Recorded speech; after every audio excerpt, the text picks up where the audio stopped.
маълумоти агентии обу ҳавошиносии кишвар аз 26 то 28 апрели соли равон дар ҳудуди мамлакат ҳавои ноустувор шуда боришоти борон дар водиҳо ва дар баландиҳои зиёда аз 2500 метр борон ба барф мубаддал мегардад. Бояд қайд намуд ки рӯзи 24 ва 25 апрел дар ҳудуди ноҳияҳои кӯҳии тобеи марказ аз ҷумла вилояти Суғд, ноҳияҳои кӯҳияш, вилояти Хатлон ва қисмати ғарбии вилояти мухтари Кӯҳистони Бадахшон дар натиҷаи яку якбора обшавии он барфҳое ки дар баландкӯҳҳо буданд, баландшавии сатҳи оби дарёҳо ҳам низ пешгӯӣ шуда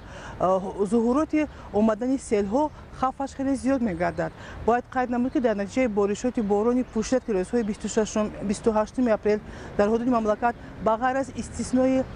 вилояти мухтари Кӯҳистони Бадахшон эҳтимолияти фаромадани тарма, эҳтимолияти аз он ҷумла омадани сел, сангрезиш ва аз он ҷумла яч хеле хавфаш баланд мегардад. Ғайр аз ин бояд қайд намуд ки дар натиҷаи боридани боронҳои пуршиддат эҳтимолияти рух додани ҳодисаҳои табиӣ аз қабили раъду барқ ва аз он ҷумла жоло ҳам низ хеле зиёд мегардад ва дар ин робита Кумитаи ҳолатҳои фавқулода ва мудофиаи граждании назди ҳукумати Ҷумҳурии Тоҷикистон ҷиҳати пешгирӣ намудани ҳодисаҳои нохуш вобаста ба тағйирёбии боду ҳаво ва эҳтимолияти рух додани ҳодисаҳои табиӣ эҳтиромона аз он аҳолие ки дар доманакӯҳ ва кӯҳсор зиндагӣ мекунанд ба онҳо мерасонад ки дар ин рӯзҳои аз рӯзи 26 то 28 апрел аз роҳандозии корҳои зерин, ин ҳам бошад корҳои саҳроӣ, баровардани чорвои худ ба чарогоҳҳои кӯҳӣ ва аз он ҷумла махсусан мо муроҷиат мекунем барои ҷамъоварии он зироатҳое ки дар доманакӯҳҳо ва кӯҳҳо ҳастанд балки худдорӣ кунанд. Аз ҳама муҳимаш хоҳишмандем ҷиҳати пешгирӣ намудани ҳодисаҳои нохуш бояд ки ҳатман кӯдакони худро барои ин гуна корҳо роҳандозӣ накунанд. Хоҳишмандем, чун он маълумоте ки дар худи кумита ҳаст, шабонарӯзи гузашта дар натиҷаи чарондани чорвои худ дар чарогоҳҳои кӯҳии ноҳияи шаҳристон истиқоматкунандаи 17-солаи ин ноҳия дар натиҷаи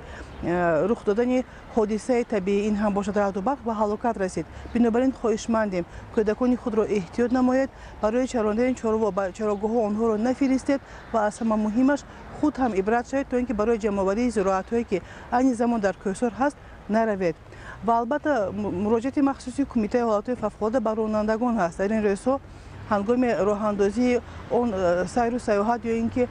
худи сафари худ тариқи шоҳроҳи Душанбе Хуҷанд, Душанбе Хорух, Душанбе Рашт Лахш хоҳишмандем дар мадди аввал оид ба вазъи боду ҳаво маълумот гирифта баъдан сафарҳои худро таҳриз намоянд. Ва бори дигар таъкид менамоем ҳангоми рух додани ин ё он ҳодисаи табиӣ вобаста ба тағйирёбии боду ҳаво ё ин ки ҳодисаҳои техногенӣ ҳар як шаҳрванд имконият дорад ба кумита ба рақами ягона 112 ё ба қисми навбатдории кумита ба рақами 93 880 28 19 дар тамос бошанд.